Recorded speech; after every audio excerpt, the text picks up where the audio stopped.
Howdy, howdy, and welcome to episode 26 of the Back of the End Zone podcast. Dude, I'm so pumped right now. Crazy week. I mean, we're both kind of, I got mixed emotions about how college football and NFL went this week.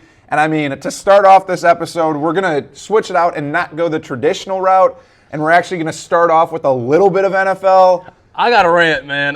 Y'all probably know what I'm about to rant about, but it is ridiculous. Okay, my team, the Denver Broncos, y'all all saw what happened on Sunday. We'll get into that. I got a rant because I've seen this team play poorly since Peyton Manning. There's bad, and then there's as bad as they played on Sunday. Like, it is – I got a rant about that and talk about some of the other NFL games. I know he's going to talk about the Bears, which coincidentally – the Bears and Broncos play each other. This is the battle for Caleb Williams. Yeah, seriously. The game might end up in a tie. We'll see. I mean, it seriously could be a 0-0 tie or like 3-3 or 6-8. I would not even be surprised if that happened. We'll definitely get into that and a lot more NFL, a lot of the other teams and how they played. Some real big eyebrow raisers, some just crazy stuff that happened in the NFL. And also in college football this past week, too. A big weekend in college football. Yeah, seriously. I mean, some stuff that we weren't necessarily expecting to see. Some teams showing out for sure. Some really close nail-biters. Other teams playing the way that they're supposed to. I mean, we'll get right into it. We don't really have anything particular because there's a lot of questions that were kind of raised in both ends this week. And, hey, I'm 2-0 on my reverse psychology, okay? I picked OSU to beat South and South won, and I picked Ole Miss to beat Bama, and Bama won. And we'll see if that can continue this week in our College Football Week 5 Pick'em segment, and we will have Pat Greenwood on here to share his picks. He's a great guy. He actually runs ESPN Plus at the University of South Alabama. He's my boss. Phenomenal person, phenomenal human being. If you've ever watched a South game, like whether it's basketball, football, for the most part, he's broadcasting. He's usually the one broadcasting, so you probably don't know him directly, but I mean you probably heard him on ESPN Plus for South. Yeah, and he's a former sports anchor too. Just seriously all around great guy, great personality. And I mean you guys will get to see him when he's on here for our Pick'em segment. Can't wait for that. But I mean, right now, man, let's dive right in. I got a rant, man. To the NFL. I got a rant.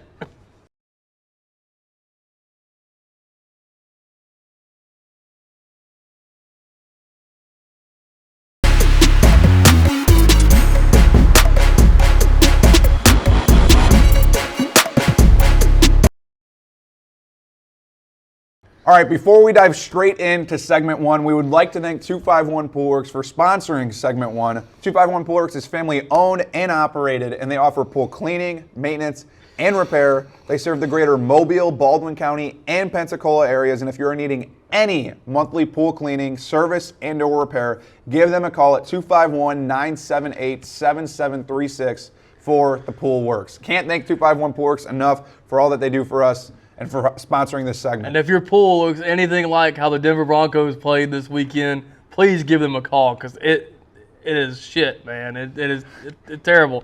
So that leads me into what I got to rant about.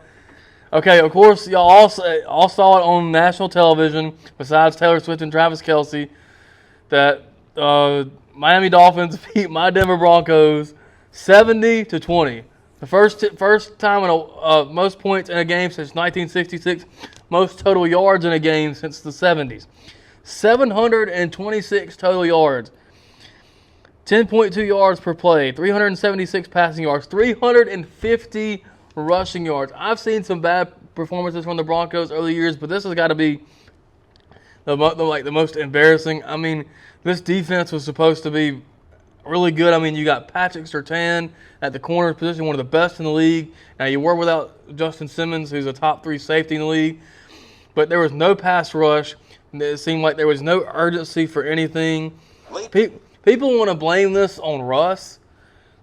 But what is Russ supposed to do, score 71 points? I mean, Russ is playing a hell of a lot better than he was last year. Last year. And if you look up the stats, he's got identical stats to Pat Mahomes right now, who of course we know Patrick Mahomes, but Russell Wilson has been playing pretty well, but they just haven't got it together on defense, and I think that was the Achilles heel this year. Finally, the Broncos have figured it out on offense since Peyton Manning, and then the defense stinks. So that's really just I got to rant about this because it's This is like the most sorry I've ever seen my team play since I've been a Denver Broncos fan. I want to see things get better, but I don't know, man. It's like, what do you do at this point? I mean, you heard Garrett Bowles' locker room interview. He's been there for 7 years, and all he's done is lost. I mean, what do you do at this point? Do you blow it up and say, all right, Russell Wilson, this experiment has failed. We're gonna trade everybody that we can, get draft capital, probably trade you too, and try to see what you can do. I don't know. Yeah, I don't know either. I mean, it's not looking good for the Broncos, but it's also not looking good for the Chicago Bears. I mean, let's get down to the business. Like, seriously, I mean, obviously, the Bears were expected to lose big to Kansas City on Sunday.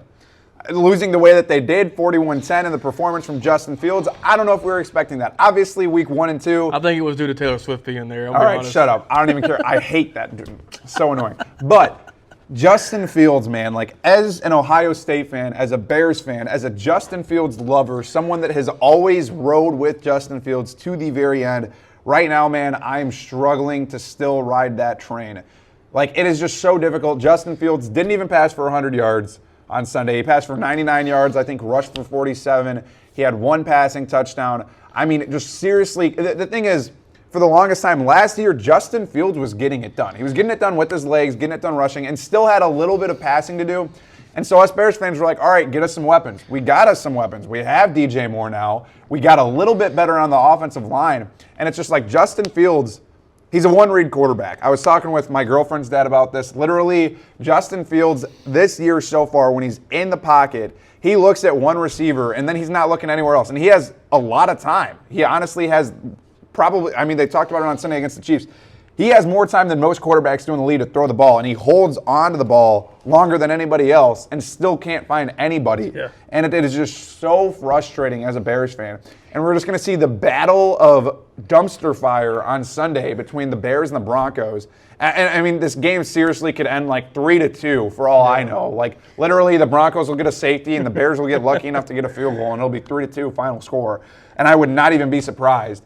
But on the other side of these two games, I want to talk about the Miami Dolphins as well. That offense is electric. And put it in perspective, they didn't have Jalen Waddle on Sunday. They didn't have, you thought maybe without Jalen Waddle, the defense would be able to focus more in on Tyreek Hill. Nope, he was open just about every damn play, and Tua was wheeling and dealing.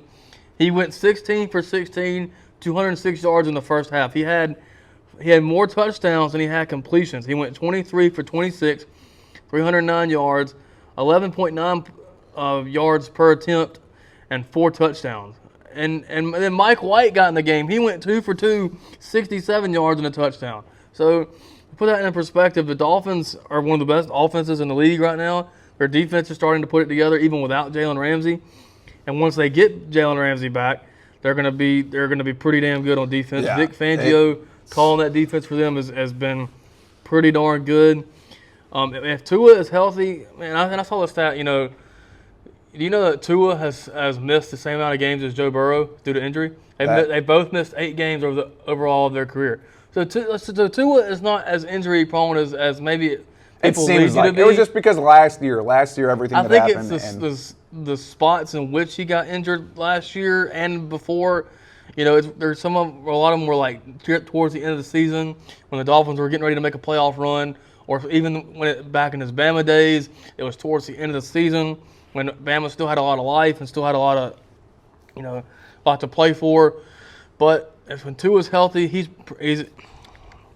leading the QB race, or in our MVP race, and he's one of the best quarterbacks in football. And he's just needed some confidence. Mike McDaniels, who was a former ball boy for the Broncos, and I'll just put that picture. I'll have to edit that picture in for y'all to see. I'm sure y'all have seen it on social media, where he was back in 2005. He was a former ball boy for the Broncos, had ear piercings and everything else. He's definitely instilled some confidence in Tua that he didn't have with Brian Flores. Brian Flores should be criminally charged for how he handled Tua's situation in Miami when he was first drafted. But not the Miami Dolphins, man. I'm pulling for Tua. I didn't want him to do that to us on Sunday, But, man, the Dolphins are good. But, I mean, looking at some other games, too, there's four specific other games that I really want to look at. First one being Panthers-Seahawks. Game obviously wasn't that crazy. Seahawks won 37-27. But one thing that sticks out to me about that game is the fact that Andy Dalton stepped up for Bryce Young and threw for 361 yards and 2 touchdowns. And I don't think anybody was expecting Andy Dalton to really play that well, considering the fact of the matter that he's been a backup the last couple of years, played on the Bears a little bit, kind of got to mentor Justin Fields, but he never even played that well with the Bears. And I'm like, the way he performed against the Seahawks, 361 passing yards, 2 touchdowns, 0 picks, I'm like, I wonder if he could start anywhere else in the league. I really don't think so, but you never know. Andy Dalton is a veteran. Of course, Bryce Young's still a rookie. Bryce Young is still kind of figuring things out. I seriously don't think the Panthers have enough around Bryce Young. And I don't think the Seahawks defense was as good as the Saints or Falcons defense in the first 2 weeks. They played some very tough defenses, week 1 and 2. Now they play the Vikings, whose defense is still not very good. Bryce Young probably coming back. I think Bryce Young will have his best game. Now, staying with the rookie quarterback, C.J. Stroud has been very impressive. Hasn't thrown a pick yet. Yeah, 280 yards and 2 touchdowns against the Jacksonville Jaguars. I will say he has a little bit more around him than Bryce Young does. I think he has a better O-line. Of course, he's got some good receivers, and Nico Collins, Mechie's back. Tank Dell had a game. Who's also a rookie. So I think right now with those rookie quarterbacks, it's crazy too with Will Tank Dell. Anderson's going off. Yeah, I know he is going off, but it's crazy too. Tank Dell, like his little story when he literally DM'd the Houston Texans after attending University of Houston. They ended up drafting him, and I mean now you look at how he played against the Jacksonville Jaguars, 145 receiving yards and a touchdown. And I mean the Jaguars, they're 1-2 to start off. Crazy. I honestly was not expecting Houston to come up with that dub on Sunday, but great win by them. Another game that was a little wild. Colts versus Ravens. Obviously, Anthony Richardson was out. Gardner Minshew stepped up, but it wasn't Gardner Minshew that stepped up. It was Matt Gay stepping up for the Colts, kicking 4 field goals for over 50 yards. I'm like, that right there is just kind of bizarre. And he kicked them the game winner in overtime. Speaking of field goals, I got a bone to pick with Evan McPherson. You missed your first field goal, and you lose me a fantasy game. You make your other field goals, which keeps it close. But if you made that first field goal, you would have won me a fantasy game. All right, Evan McPherson does not care about your fantasy. I know he does. I'm having some fun. And another thing that I have to give, another team that I have to give credit to, as much as I hate to, but the Green Bay Packers, man, I have to give credit to Jordan Love. As much as I hate the Packers, as much as I hate Jordan Love, and I want to say I don't believe in him, he played a hell of a game on Sunday. Literally, the Saints were up 17-0. They scored 17 points. But Derek Carr did get hurt, though. Derek Carr did get hurt. We all know Jameis Winston is not as good. We know Jameis Winston isn't as good, but the fact is that the Packers ended up coming back. I know the Packers were home. They came back, rallied 18 points in the fourth quarter, and they kicked the game-winning field goal, or whatever it was, to win the game. And great job by Jordan Love. 259 passing yards and a touchdown and 1 pick. But Jordan Love really showed that he was able to come back in a moment like that at home. Phenomenal job by the Packers. Got to give him credit when credit's due because, they got it done. They got it done. And now they face a Lions team who's been very impressive. Of course, they beat the Chiefs week 1. Then they lost to the Seahawks. But then they bounced back against the Falcons, who have a pretty good defense, and they score 20 points on that defense. I think the Lions have a bright future. That division, other than the Bears, could get interesting, especially the Vikings. They're not as good as we thought. I don't know what's going on with the Vikings. I'd trade Kirk Cousins and tank. You might have to at this point because, we were just talking about this too before. There's 4 0-3 teams right now, which are the Panthers, Broncos, Bears, and Vikings. They all play each other right now. Exactly, and the Vikings are the 1-0-3 team that at the beginning of the season you wouldn't expect them to be 0-3 right now, especially without Kirk's playing. Because Kirk's having a great year right now, really balling out. In one of my fantasy leagues I have him, and I've been pleased. I'm like, can't complain about how Kirk's playing. I know Jay Jettas is obviously probably pretty pissed off because it's just not going his way at all. He actually got his first receiving touchdown this weekend, too. Kudos to him. But, man, especially the Vikings, man. What a bizarre scenario and situation for them. And all 4 of those 0-3 teams play each other. Of course, we were talking about it earlier. The Broncos and Bears play. Then the Vikings and Panthers, they play. Really, really, if whoever loses those two games, whether it's the out of the Vikings and Panthers and the Broncos and Bears, will really have to start doing some soul searching and really say, or like, do we really think we still have a chance this year, or do we just go ahead and say, hey, maybe we try and get some draft capital? Now the Panthers probably not. They'd probably be the team that I'd say, because everybody thought they were going to be bad anyway, even with the number 1 pick, Bryce Young. They're still not there as a team yet, as a roster. But the Vikings, Broncos, and Bears, if any of those three comes away with a loss, they really have to start doing some soul searching and kind of say, hey, what do we do? What do we do now? Do we just tear it all down and rebuild from scratch, or do we still think we have something to play for? And so that's what I want to talk about today, is those teams, especially the Broncos and Bears. Especially the Bears as well, and the Vikings, because they've had Kirk Cousins for a number of years now. Are they looking to the future? Probably, but probably not as immediate as the Bears probably would be. I hate it for Justin Fields. I wanted to see him succeed. I don't know. I still think Justin Fields has a talent. I don't want to put the full blame on him. I think partially it is coaching, and I think it's partially the fact that he's been overcoached. But at the same time, it's like, dude, you're better than this. And yeah. He hasn't shown any growth at all, and it's crap, man. But we'll definitely see. I hope the Bears beat the Broncos this weekend, because I don't know if you heard, but this guy named Caleb Williams is coming out from USC. Man, y'all won't even be able to do anything with him. Despite what Caleb Williams' dad says about him potentially staying at USC, he's coming out. He's going to go to the draft, and he's going to be the number 1 pick. So I would like to get that guy, but who knows? Hey, we'll see. But that's going to talk about Caleb Williams. We don't really have much to say about him in our college football segment, but this leads us right into our college football segment. And man, I have a bone to pick. Y'all will hear about it in a second, but let's get right into segment 2.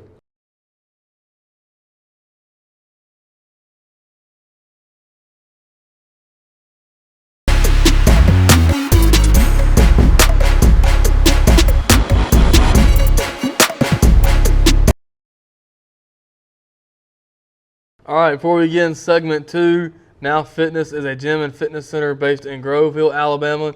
They do personal training, group sessions with CrossFit, and other workouts.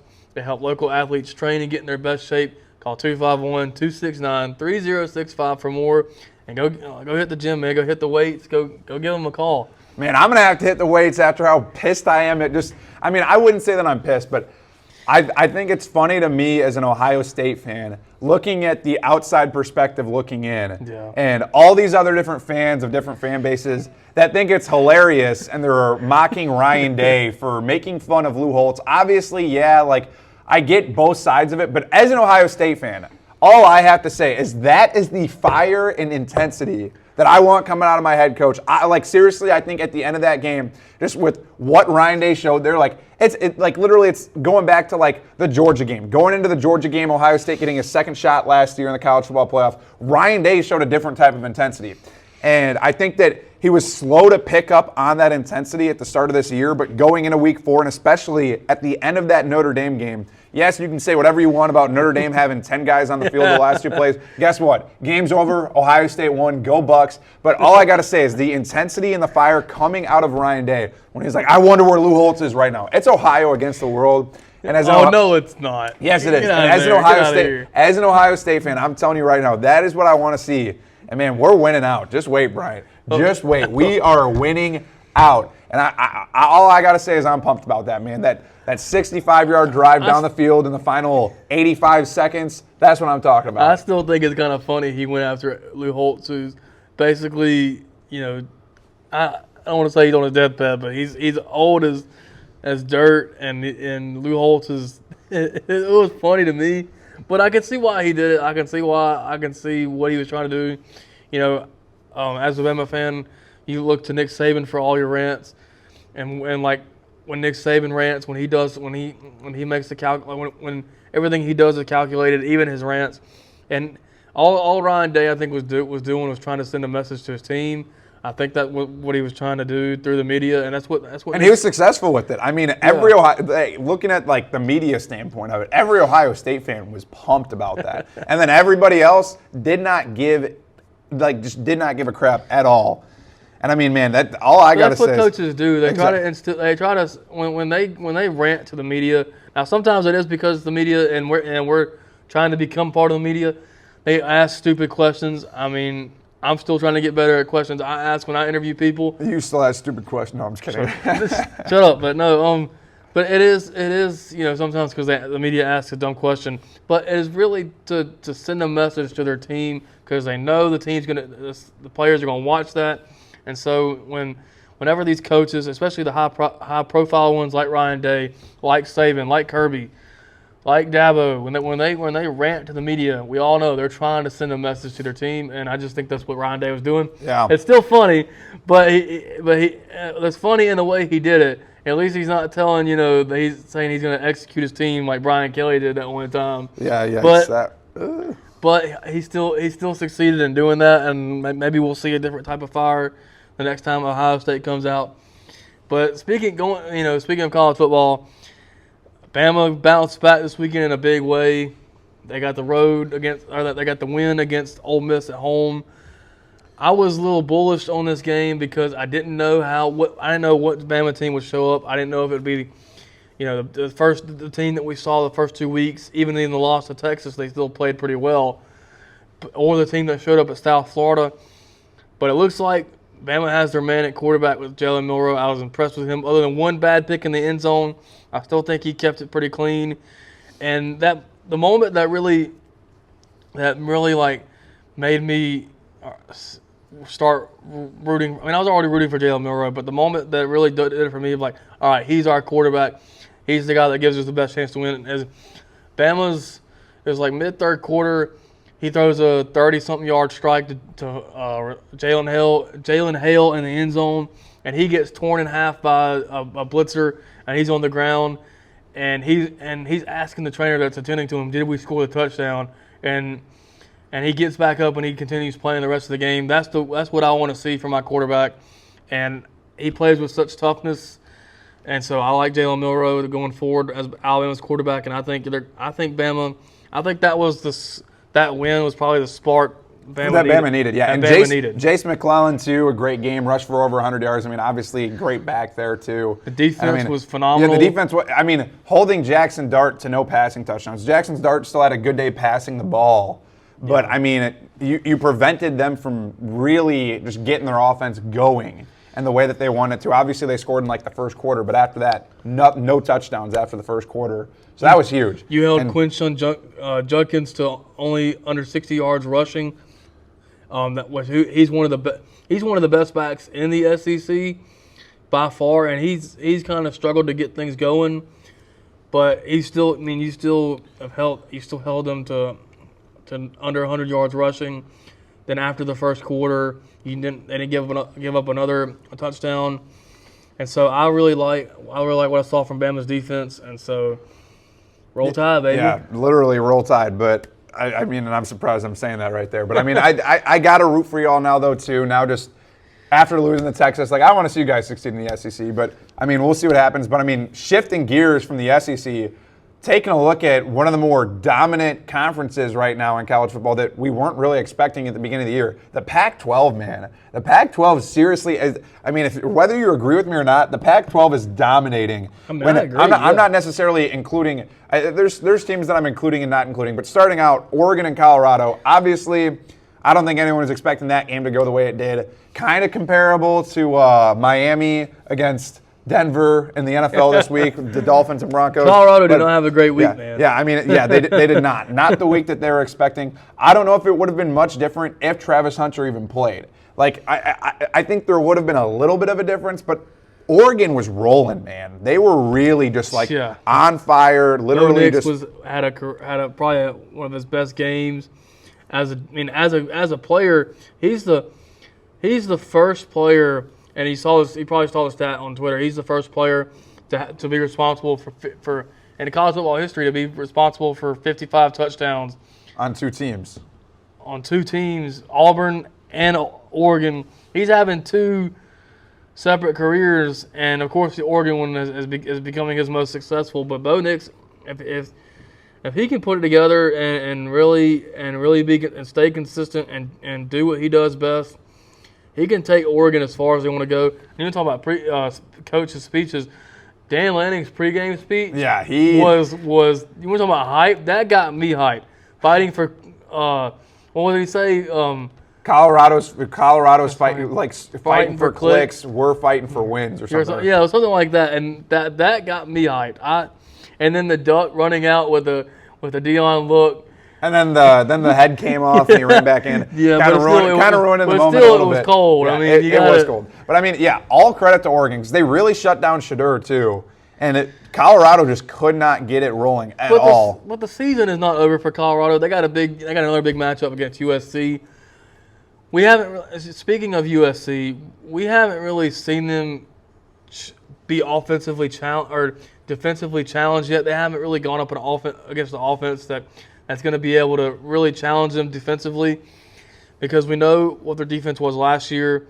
It was terrible. I think they've gotten a little bit better on defense, but still they haven't really. Going to take a look at USC's schedule. I mean, they have not played the best of competition. San Jose State, Nevada, Stanford, and then Arizona State, who did put up 28 points on them. So if Colorado can try and challenge USC defensively, Colorado can maybe win that game. I still like USC. We don't have this one in our pick'em segments, but I'm gonna pick it right now. I think USC is gonna win, but I don't think it's gonna be easy for USC. I think for the first half, maybe the first 3 quarters, I think it's a little bit closer. I mean, I think USC is one of those teams that's kind of fraudulent where they're at too. And I wouldn't say completely fraudulent, but they haven't had a test yet either. Obviously, Colorado had their test this past week against Oregon. And Oregon, I think, is a much more polished team than USC is. You can say all you want, but I don't think USC has a defense at all. I mean, I think they're a little bit better. I think they're a little bit better than they were last year. They're a little bit better, but I think Shedeur is going to be able to just do a good job against this defense. So, but you know, we're talking about USC schedule. It's about to pick up for them. They got Colorado, Arizona, but then they go to Notre Dame. They host Utah. They play Washington, and then they go to Oregon in their next several games. And I mean, and that schedule's about to pick up. The for USC. Pac-12 is just at a good point right now, and where they're at. Like literally, everyone's dominating. Washington is very good. Washington State, and then that shifts. And we'll get over to it in our pick'em segment too. But Utah, man, like Utah beat UCLA at home this week, 14-7, and a game where they didn't have Cam Rising. It looked like Cam Rising was going to be back. He even warmed up with the team pregame. And then didn't come out. It was Nate Johnson starting. Nate Johnson went 9 for 17 and threw for 117 yards and 1 touchdown. But like the fact that they won that game with quarterback play like that, and then like Dante Moore for UCLA passed for over 200 yards, and it was Utah's defense that stepped up. We're like, we'll get to it in our pick'em segment too, but it's like Utah's defense is so good, and if it weren't for their defense, they wouldn't be 4-0 right now. If they had Cam Rising, they'd for sure be 4-0. But without Cam Rising playing as well as they have been, it's surprising. Yeah. I mean, their defense had 7 sacks against UCLA. That was the game changer. Like, I mean, getting sacked. They only won 14-7, but it was the game changer. Exactly. And Utah only scored in the first half too. They scored in the first and second quarter, and it's like after that. And we'll get to see more of the Pac-12 on Friday night. Utah plays Oregon State in a ranked matchup. That's going to be we have that one in our pick'em segment. A game I want to highlight is and it's not I don't know if it's going to be a close game. Georgia's a 14.5 point favorite. Georgia at Auburn. Auburn had a brutal loss to Texas A&M. I haven't found any identity offensively yet, but I think this game could be a little bit closer than people think, because Georgia has had the reputation this season for slow starts, and if Auburn can take advantage of that and somehow pull it together offensively, which if it's at Auburn, anything can happen. Jordan Hare is like, I don't know what kind of voodoo or what kind of magic they work at Jordan Hare and Auburn, but weird things happen. Okay, if you're a college football fan, you know that weird things happen in Jordan Hare, but I mean, this is the deepest South. This is the South, or the deep South's oldest rivalry, and so it's an interesting game just because of the rivalry. I do think Georgia probably wins this game, probably decisively, like probably by a few scores. But I think Auburn can keep it close. But I wanted to highlight that game just because, I mean, it's always a game that you kind of really don't know what's going to happen just because Auburn does have a history of, especially against Bama and Georgia, Auburn does have a history of upsetting those teams when you didn't think they could. Yeah, no, most definitely.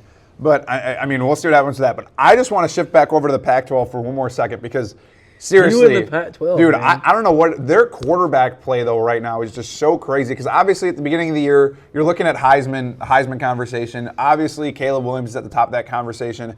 Then you have, like, Drake May up there, a couple other guys. Michael Penix Jr. Yeah, Michael Penix Jr., Sam Hartman. Like, there's guys that we had up there. But it's like looking at it now at the Heisman race, there's guys obviously – Caleb Williams is still up there. I think right now, arguably, Michael Penix is one. That's arguably with Caleb Williams. But then you look at other Pac-12 quarterbacks. You got Michael Penix, Caleb Williams. You got Bo Nix. Don't forget about Shedeur Sanders. Broncos quarterback, Caleb Williams. Yeah, well, then don't forget about Shedeur Sanders. Don't forget about Cam Rising, who hasn't gotten any playing time yet. Then there's also Cam Ward for Washington State. There's Jordan DeLora, the Washington State transfer. Yeah, Uyunglele for Oregon State. Yeah, exactly. And it's like, seriously, the Pac-12 is loaded with these quarterbacks. Even like Dante Moore, too, you could put in that conversation. And, I mean, I really don't remember a time where one conference was such a powerhouse with quarterbacks this good at this point in the season. I mean, we'll see if they – once they get into further into conference play, we'll see if these quarterbacks will keep it up. I think Michael Penix and Bo Nix and Shedeur and Caleb Williams are going to. And this is kind of where it gets dicey for the Pac-12 because – they have the history of cannibalizing themselves when it comes to the playoffs because they'll knock off one another and no team can go undefeated or 12-1 and then win the conference or 11-1 and then win the conference and then make it to the playoff.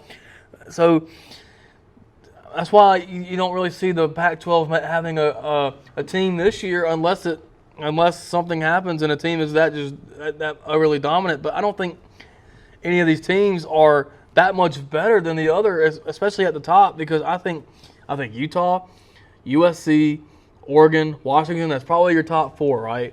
But I think all those teams are equally just as good, and they could all probably beat each other. Yeah, and I mean it's tough to predict that conference. The team that comes out of the top of the Pac-12 still could have 2 losses. It's like it's surely Utah did last year. Exactly. It's like, seriously, you never know, and it just with how this conference is, especially this year in their last year, it's just so wild. I'm kind of anxious to see what they do in their new conferences next year. I'm hoping a conference picks up Washington State and Oregon State because I think those are 2 teams that are headed in the right direction. But the Pac-12 is, nobody expected this from them.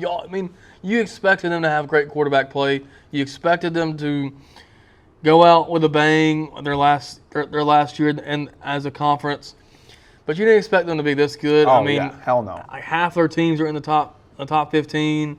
They have the most teams in the top 25.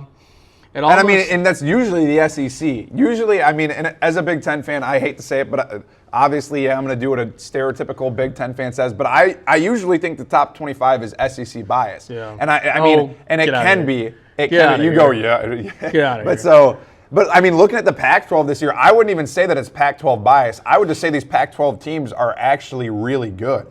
I mean, I agree with you, but I don't know. Like, I do think that the SEC is kind of down this year, especially when it comes to quarterback play. You don't have a lot of proven quarterbacks. I mean, yeah, you got Jackson Dart, Jaden Daniels. Georgia's still kind of figuring out what Carson Beck has. Bama's still trying to figure out what Jalen Milroe has, even though those 2 guys have both gained some confidence over the last couple of games. Florida's still kind of figuring out who their quarterback is with Graham Mertz. Of course, you got Will Rogers and KJ Jefferson at Mississippi State and Arkansas. I mean, those guys are good, but like not Pac-12 quarterback good at this point. I mean, you don't know though, because if you talk about Bo Nix is great right now. He's playing the best he's ever played outside of the Georgia game, the first game last year. He's doing an excellent job at Oregon, but he is in the Pac-12, and when he was in the SEC, he played for Auburn, one of the more traditional programs in the SEC, and he was very average at Auburn at best. Okay, but that was also before he got to Oregon. I mean, and trust me, I agree with your argument 100% because I know that the SEC is more competitive. The defenses are, but I mean, The defenses are better. Trust me, I'll be honest. trust me. Let's be honest. I will agree with you, but we'll see further down the road what continues to happen with these Pac-12 quarterbacks as they get into more of their conference play. I'm interested to see how some of these quarterbacks in the Pac-12 play against Utah's defense because Utah's defense has been shutting out these guys. Well, and Oregon's defense as well. Oregon's defense. We'll see between the two of those, like how they can contribute to shutting down guys like Michael Penix and Caleb Williams. So yeah, you got some good You got to get some good games this weekend, man. Alabama goes to Starkville, play Mississippi State. Those cowbells are loud as shit. I give Mississippi State credit for that. They're kind of annoying. You got Utah, Oregon State, you got USC, Colorado, Florida, and Kentucky. A game that nobody's really talking about, but we have it in our pick'em segment, is Texas at Kansas. It's Kansas at Texas. Kansas at Texas. I have a little crazy theory on that one. You'll find out in our pick'em segment. I like Jalen Daniels in Kansas a lot. Yeah, LSU, Ole Miss. Duke, South Carolina, Tennessee. Tennessee has the best uniforms in college football this weekend with the dark mode, orange. It'll be nice to see, but I mean, we'll get into all of that. Already week 5. Man. Yeah, we'll get into all of that in our pick'em segment. It's already we're a third of the way through the college football season already, which is just crazy. And I mean, we'll get into everything in our pick'em segment, and we'll bring Pat on here in a second. Can't wait for that. But I mean, man, what a crazy time! And I mean, we're already almost in week 4 for the NFL too. But to be alive. Yeah, every year at the end of our regular segments, we always talk about this. But we're already in week 5 of college football. That starts on Thursday night, which is tomorrow. Yeah. Which is just, I mean, the episode will probably be out after Thursday. But just crazy that we're already in week 5. But I mean, man, now it's time to get into our week 5 college football pick'em segment with Pat Greenwood. Can't wait to have him on. Bring him on here, Pat. Let's go.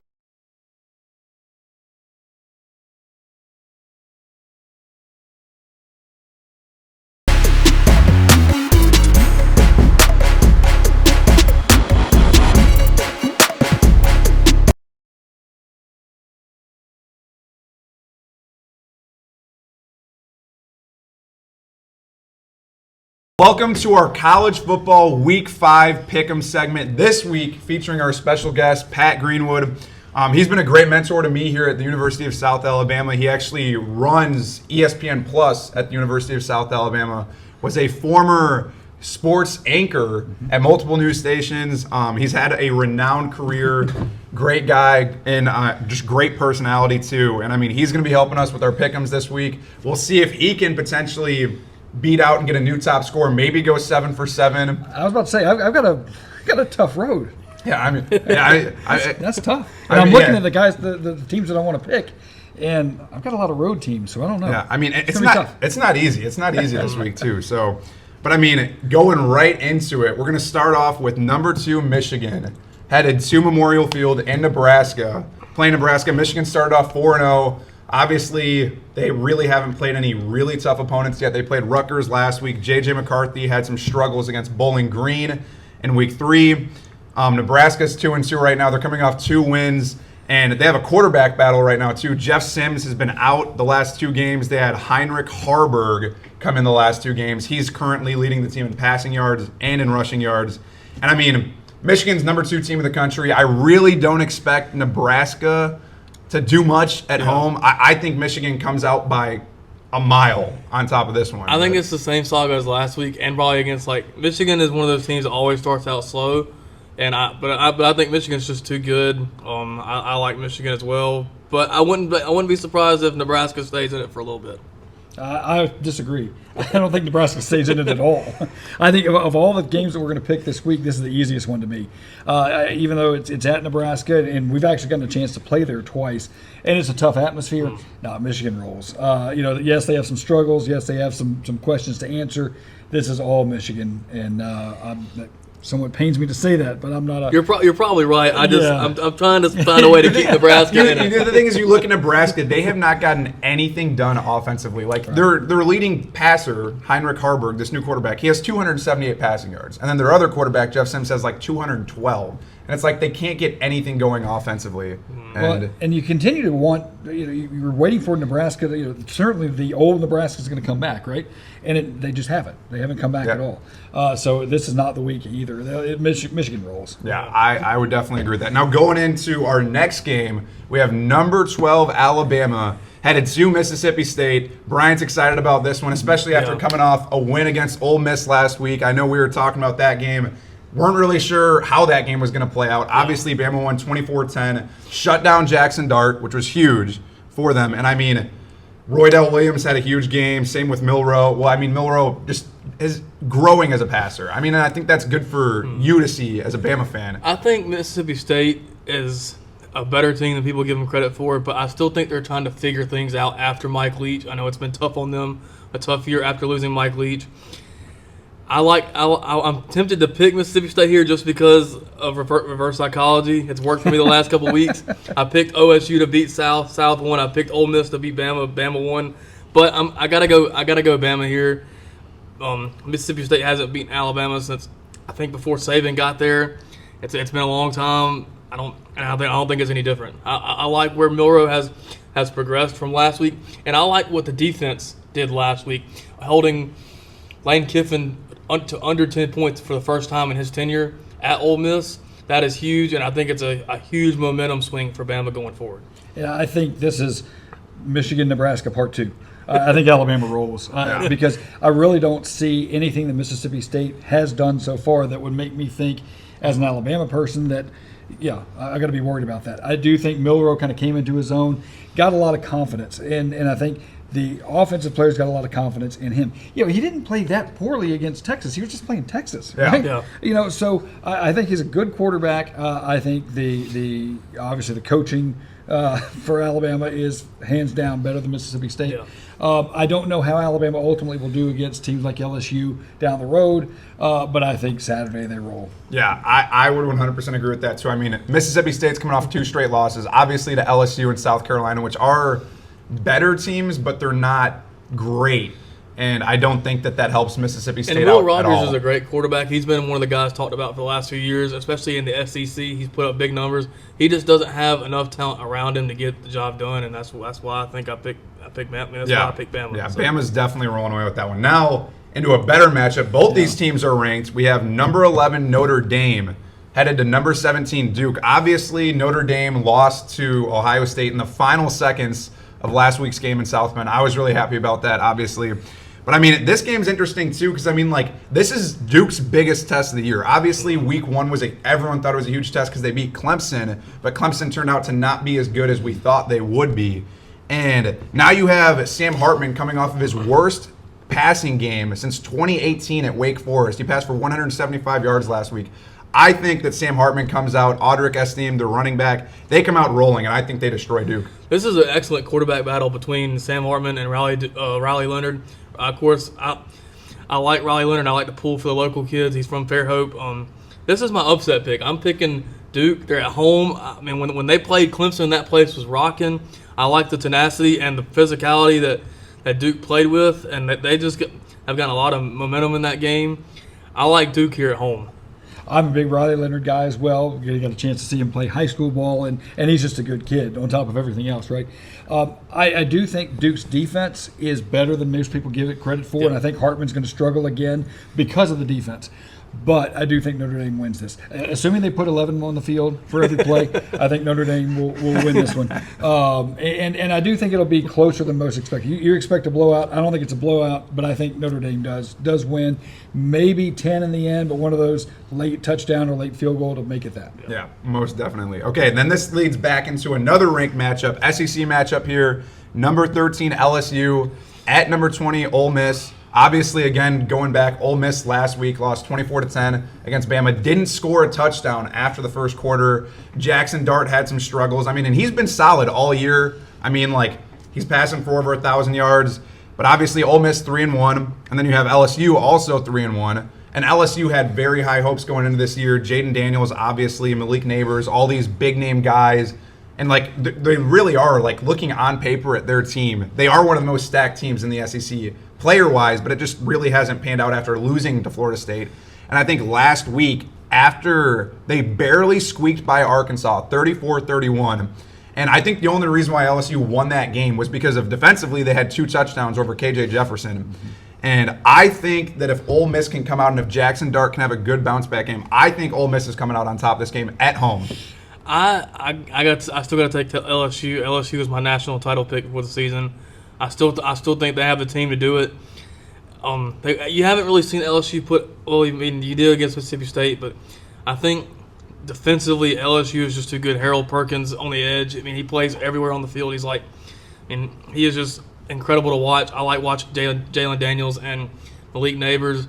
I think LSU just out-talents Ole Miss on the road. That's where I think I'm at with that one. I wonder with Ole Miss that wounded dog effect, right? Yeah, because they did not play well in Tuscaloosa. They got manhandled, and so they're hurt. They want to come out and show that they're a better team than that, and I think they will on Saturday. I think LSU Arkansas. I give that pass. If you've watched that series for any amount of time, you know that I think they've had. The games have been decided by 3 points or less for 5, 6, 7 years, whatever it may be. LSU has shown that they can be very good. They've shown they've been really bad. Same thing with Ole Miss. But I'm with you. I think you take the talent. Who has the best overall talent? And LSU has a better roster. Even though it's on the road, I'm taking LSU at Ole Miss. Yeah. I mean, I think that's the more logical answer. I just think that Ole Miss was my upset pick for the week. But going into our next game, we have a huge Pac-12 matchup. Number 10 Utah goes to number 19 Oregon State. Obviously, Oregon State barely lost to Washington State last week. I think it was a 3-point game as well. Cam Ward put up 404 yards and 4 touchdowns against Oregon State's defense. And, I mean, we're looking at a Utah team. They're 4-0. Last week, I thought Utah was going to lose because of the fact that they didn't have Cam Rising. And Cam Rising was still out last week. They had Nate Johnson under the helmet quarterback. And now Cam Rising is practicing. He's supposed to be back this week against Oregon State. And I think that's the big game changer. Literally last week, Utah beat UCLA 14-7, and those 14 points were scored all in the first quarter. And then it was a defensive battle. They had 7 sacks throughout the matchup against UCLA. And I think Utah's defense is way too strong. And then if Cam Rising's coming back on the offense, I think Utah's running away with this one. Yeah, I like Utah as well. The fact that they're 4-0 without Cam Rising kind of speaks to how well coached they are. Kyle Whittingham has done an excellent job there. I picked them to win the Pac-12 again. I still think they will. I mean, the Florida team that they played week 1 is not the same Florida team today. Florida's obviously a lot better. But I like Utah. Like if Cam Rising is gonna be back, I like Utah by a couple scores. I don't know a couple scores, but I like Utah as well. The fact that Cam Rising is likely playing, but even if it was Nate Johnson, I think I would still go with Utah over Oregon State. Both teams, we've seen them up and down. That we've seen some good, we've seen some bad. Yeah. Which team shows up, right? So I'm still going to go with Utah. Again, I'm picking a lot of road teams, which is bothersome to me here, right? But I do think that Utah gets it done against Oregon State. A lot of these road teams too are the better teams, going in this matchup. Right. I mean, for our next matchup, not necessarily. We have number 24 Kansas headed to number 3 Texas in Austin.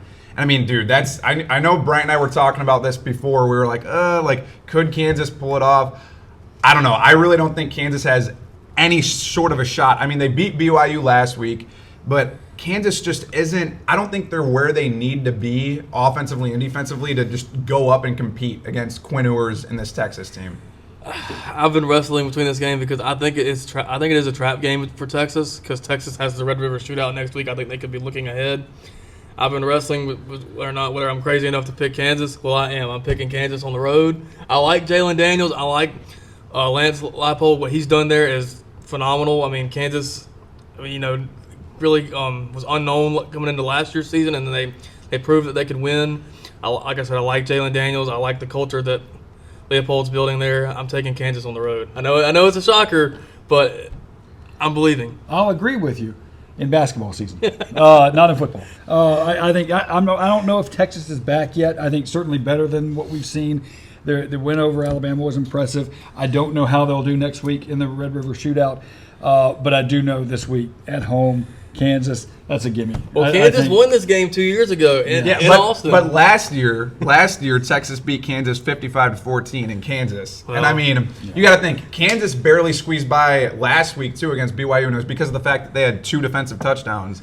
And well, if you're a Texas fan and you're watching this and y'all roll Saturday, y'all can flame me in the comments.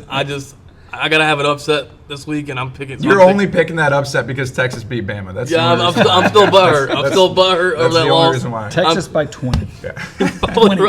You're probably right, but I'm picking Kansas. I like the Jayhawks. All right, and now to our final game of the slate. Obviously, at the University of South Alabama, we're all big Jaguar fans. We have South Alabama headed to the best team in the Sun Belt right now, James Madison University. I don't know. Georgia State might have something to say about that. Georgia State might too, but I think right now, just like from a team standpoint, I think James Madison is exactly where they want to be. I think they were there last year too. Obviously, couldn't compete in like the Sun Belt Conference Championship because it was their first year in the Sun Belt. And I mean, last week, South had a brutal loss to Central Michigan. It wasn't looking too hot. And I just think right now, I'm picking JMU. Literally, James Madison has 18 sacks through 4 games. They have a really good defense. And I think if the only way South Alabama can win this game is if Carter Bradley can distribute the ball offensively, because right now, 500 of his passing yards are to Colin Lacey. 5 of his 6 passing touchdowns are also to Colin Lacey. And I think that this is a wake-up game for Carter Bradley to really distribute the ball to his other wide receivers, his tight ends that he has on the field. And we'll see if he can do that. So, well, we were talking before we started. I've really been impressed with JMU of how they've handled coming up to the FBS level. Of course, even with the probation ban last year or the postseason ban last year from moving up, they still won their side of the Sun Belt in convincing fashion. They beat Coastal Carolina, who has been a powerhouse on that side of the conference. What they've done in their one and a half season as member of the FBS, as a member of the Sun Belt, is very impressive, and I think that continues on Saturday. I just don't know if South will have enough offensively if they can't run the football. I mean, like you were saying, JMU holds their opponents to just 60 yards rushing a game. It's going to be tough for South to run the football, and that's their bread and butter, is running the football. And so I'm picking JMU. I don't want to. Maybe I'm wrong again, but we'll see. Well, I think the fact that JMU is the best rushing defense in the conference does not bode well for us, and I can say us because we're talking South Alabama here. And I'm with you. Carter, I don't know if it's necessarily on Carter to distribute; it's on the receivers to get open. J. Juwan Townsend, Javon Ivory, Jamal Pritchett. Who's the other guy to step up? I think defensively, South Alabama's pretty good. And I think offensively they have the ability to be pretty good. I will say I think this will be the toughest environment we've played in all year, bar none. And that, yes, I realize we played at Tulane. I realize we played in Stillwater, Oklahoma. This game has been sold out for a month and a half. Smaller stadium with a crowd that is hungry for good stuff from JMU, which they have delivered. And so this will be the most hostile environment, which actually I think plays into our favor. I like us. I like us in this ballgame. Right. I can never pick against South anyway, right? I mean, that's my team, right? That is right. But I do think if we can establish some sort of run, and you look at those stats, a lot of those rushing yards they don't give up have been sacks, and so that kind of skews the rushing stats a little bit. But if we can establish some sort of run, some receiver steps up. Carter has a good day. I think we see the South Alabama that we saw in Stillwater. That's the team that comes to JMU. I think it's going to be a tough game. It's not going to be a 33-7 game. I think it's a 3-point game, maybe 7-point game. But I'm taking the Jags. I think they get it done. And it's like what you said before we started. It's about which South team shows up. I mean, we've seen it. Time and time again this year and last year. What happens when South shows up and when they can play a complete game start to finish? They're one of the best teams in the conference, one of the best teams in the group of 5. And so, and like Coach Kane has talked about it since the start of the season, it's consistency. That's what's plagued the Jaguars over and over again for the last several years. And so, if they can just find some sort of consistency, they can beat anybody. Man, I hope they can win. I mean, I'll be tuning in at 11 a.m. on ESPNU. So, yeah, it'll be a wild game for sure. Yeah, I think we get it done. It's our time. That's right. That's going to do it for our Week 5 Pick'em segment. Again, we cannot thank Pat Greenwood enough for coming on and just sharing his thoughts and insight on all these games, especially for South, because we want South to win. Yes, we do. Even though Brian and I both picked JMU, trust us, we want South to win. Yeah, that'll be my 7th win. Well, I'm going to go 7-0. All right, we hope so. We hope so. We hope so. Because we don't get anything out of our record picks of except for just us being wrong or right. Yeah, but, literally. And Brian and I haven't done too hot on our picks so far. Okay. So, I mean, we'll see what happens. But thank you for tuning in, and thank you again to Pat for coming on.